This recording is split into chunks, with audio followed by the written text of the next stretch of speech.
Mehsana Himmatnagar highway પર દેરોલ ગામે તિરુપતિ ઋષિવનમાં ગઈ મહાશિવરાત્રિના દિવસે રાજ્યના આરોગ્ય મંત્રી ઋષિકેશભાઈ પટેલના હસ્તે પ્લાસ્ટિક વેસ્ટ વેટર મશીનનું ઉદ્ઘાટન કરવામાં આવ્યું હતું. આ મશીન હાલમાં પર્યાવરણ પ્રેમી જીતુભાઈના માર્ગદર્શન હેઠળ કાર્યરત છે. હાલમાં આ મશીનમાંથી ઈંટો બનાવવાનું ચાલુ છે.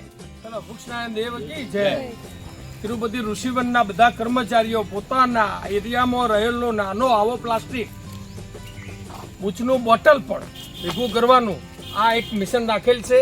અને આખો પાર્ક આ મારી ટીમ અને મારા આરે પાઠશાળાની ટીમ ભેગી કરીને આજે તિરુપતિ ઋષિવનને લીલો તો અમે બનાવ્યો જ છે, પણ પ્લાસ્ટિક મુક્ત કરવાનું અભિયાન આ નિમિત્તે શરૂઆત કરીએ છીએ.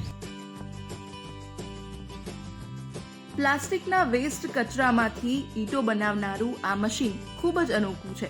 કચરામાંથી એકત્ર થયેલા પ્લાસ્ટિકના ટુકડાઓ મશીનમાં નાખવામાં આવે છે, જ્યાં તે ક્રશ થઈને નાના ટુકડાઓમાં ફેરવાય છે.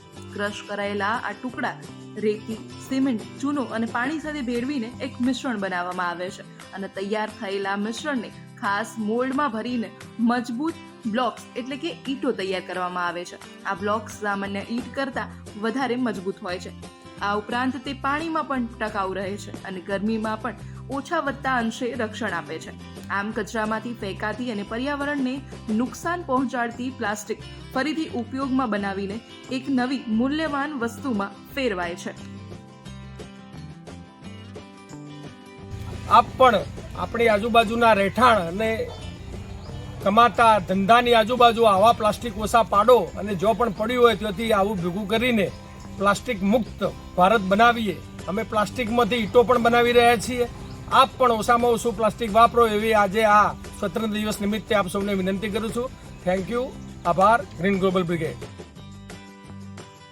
તિરુપતિ ઋષિવનમાં ઘણા સમયથી આ પ્રકારના બ્લોક્સ બનાવવાની શરૂઆત કરાઈ છે, જેમાં અલગ અલગ બ્લોક્સ બનાવીને તેને બાઉન્ડ્રી, પાથરણા તેમજ અલગ અલગ રીતે બાંધકામ માટે ઉપયોગ કરવામાં આવે છે. અત્યાર સુધી તિરુપતિ ઋષિવનમાં આ મશીન દ્વારા હજારો બ્લોક્સ તૈયાર કરવામાં આવ્યા છે, જેનો ઉપયોગ કરીને ઋષિવનને સંપૂર્ણપણે પ્લાસ્ટિક મુક્ત ઝોન બનાવવામાં આવ્યો છે. અહીં આવતા પ્રવાસીઓ અને ભક્તો માટે પણ આ એક જીવંત ઉદાહરણ છે કે કચરાને પણ કેવી રીતે સંપત્તિમાં ફેરવી શકાય.